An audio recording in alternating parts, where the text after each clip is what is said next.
Salut! Sunt Vio și bine ai venit pe canalul meu. Astăzi îți voi arăta 3 exerciții de încălzire foarte bune pentru începători.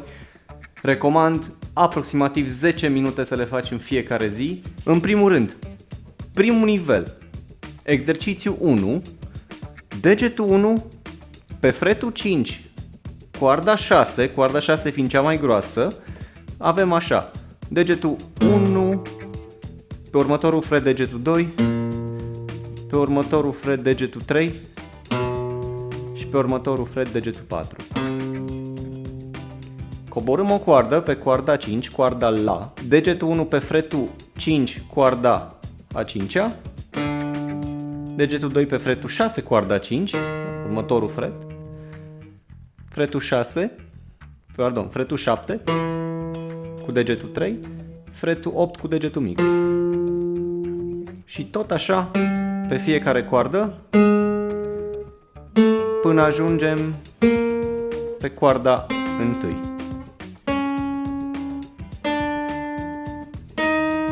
Notele cât mai egale, apăsăm cât mai aproape de fret.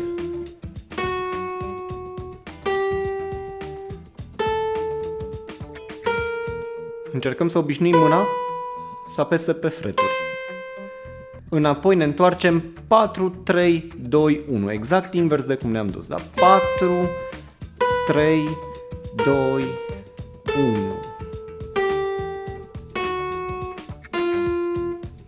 Ridicăm degetele, da, apăsăm, ridicăm.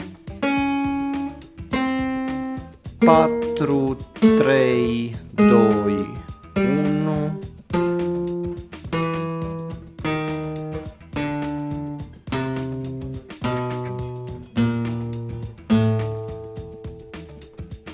Bun, același exercițiu, dar nivelul 2, mai greu un pic.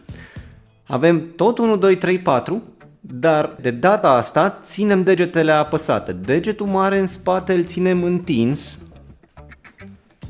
da? Încheietura cât mai dreaptă, cotul nu-l ținem lipit de corp și facem în felul următor. 1, 2, 3, 4. Toate degetele ajung să fie apăsate, dar nu are sens să le ridicăm. Asta e toată ideea, e un pic mai greu așa, dar se obișnuiește mâna să apese cu toate degetele. Asta ne va ajuta și la acorduri și la mai multe tehnici.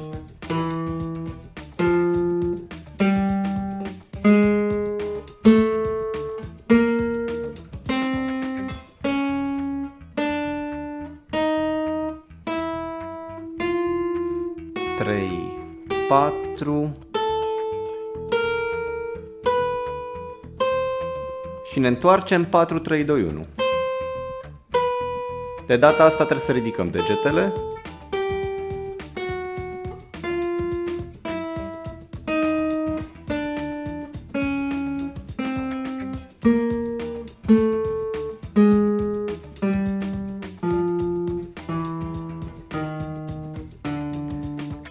Apăsăm, se audă cât mai clar notele, asta ne interesează, claritate. Ok, exercițiul 2, degetul 1 pe fretul 5, coarda 6, coarda cea mai groasă. Următorul deget va fi degetul 3 pe fretul 7, coarda 6, da? 1, 3, țin 1 apăsat, apăs 3. Degetul 2, țin degetul 2 apăsat, nu-l ridic, dar apăs 4. Deci ajung cu ambele degete apăsate. Încă o dată, 1, 3, 2, 4. La fel și pe următoarea coardă, coarda 5-a. 1, 3, 1, 3 apăsate, după aia când pun degetul 2 le ridic. 4, iară, 1, 3, 2, 4, 1, 3, nu ridic degetul 1, țin minte. 2, 4, aici nu ridic degetul 2. 3, 2, 4, 1, 3, 2, 4. Și mă întorc 4, 2, 3, 1. 4, 2, 3, 1. 4, 2, 3, 1. 4, 2, 3, 1, 4, 2, 3, 1, 4, 2, 3, 1. Momentan, la mâna dreaptă facem strict numai în jos, da? Avem grijă să ținem cât mai natural, cât mai relaxată mâna dreaptă. Ținem pana bine, nu trebuie să se miște din mână când facem exercițiile astea, ea trebuie să fie destul de fixă, pana, da? Iar acum nivelul 2 la exercițiu 2 este în felul următor. Exact același lucru, 1, 3, 2, 4, dar de data asta degetul 1 va rămâne fix.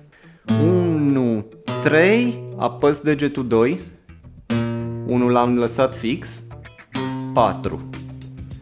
Iar 1, 3, 2, 4. Important aici e să ținem degetele ca un cârlic, da? Ca niște picioare de crab, de paianjen, de tot felul de animăluțe. Da? Ideea e următoarea. Trebuie neapărat să ținem degetele în forma asta ca să avem încheietura cât mai dreaptă și naturală. Degetul în spate întins, da? 1, 3, apăs 2, dar nu mai ridic degetul 1. 2, 4. Și am ajuns cu 1, 2, 4 apăsat, da?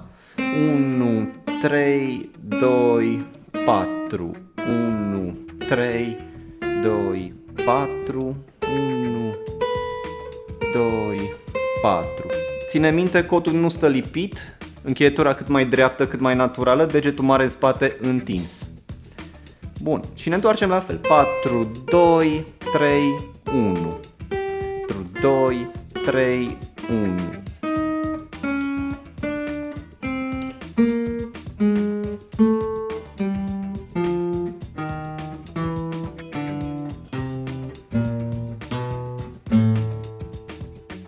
Vom trece la exercițiul 3.